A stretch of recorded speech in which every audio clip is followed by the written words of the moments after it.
Hello friends, welcome back to our channel. శ్రీరామునికి అంకితమైన వారికి చాలా కాలంగా ఎదురు చూస్తున్న క్షణం రాని వచ్చేసింది. ఎట్టకేలకు రాముణ్ణి చూసే అవకాశం దక్కనుంది. రాముణ్ణి ప్రశ్నించిన వారు వచ్చి ఈ అద్భుతాన్ని చూడొచ్చు. అయితే ఈ సమయంలో కొన్ని సంతోషకరమైన వార్తలు వెలువడ్డాయి. మరవేంటో ఈ వీడియోలో చూద్దాం. కనుక వీడియోను ఎక్కడ స్కిప్ చేయకుండా ఎండ్ వరకు చూడండి.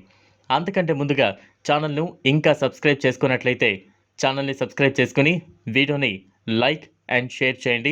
రాముడి కోసం పాక్ ఆక్రమిత కశ్మీర్ నుండి ప్రత్యేక బహుమతి పంపబడింది.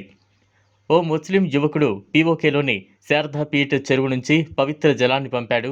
రామ్ లాలాకు పవిత్ర స్నానం చేసినప్పుడు శారదాపీఠం నుండి పవిత్ర జలాన్ని కూడా ఉపయోగించాలని ఈ వ్యక్తి కోరిక.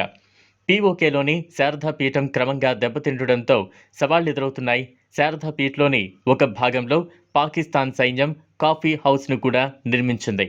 అందరూ ఉన్నప్పటికీ ఒక ముస్లిం వ్యక్తి ఈ పవిత్ర జలాన్ని భారతదేశానికి పంపాడు మరియు అది బ్రిటన్ గుండా ప్రయాణించింది.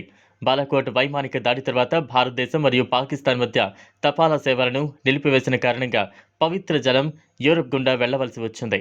ముస్లిం వ్యక్తి మొదట బ్రిటన్లోని తన కుమార్తెకు నీటిని పంపాడు మరియు అక్కడి నుండి అది భారతదేశానికి చేరుకుంది. మందిరానికి భూమి పూజ కార్యక్రమం సందర్భంగా పీఓకేలోని శారదాపీఠం నుండి హాంకాంగ్ మీదుగా పవిత్ర మట్టిని పంపించేయడం గమనార్హం.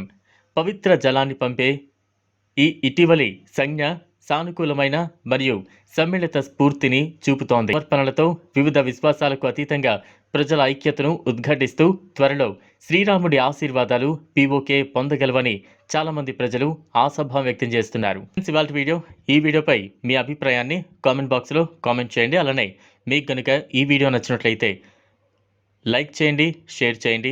అలానే ఇలాంటి ఇంట్రెస్టింగ్ అప్డేట్స్ కోసం మా ఛానల్ను సబ్స్క్రైబ్ చేసుకుని పక్కనే ఉన్న బెల్ ఐకాన్ని క్లిక్ చేయడం మర్చిపోకండి. Thanks for watching.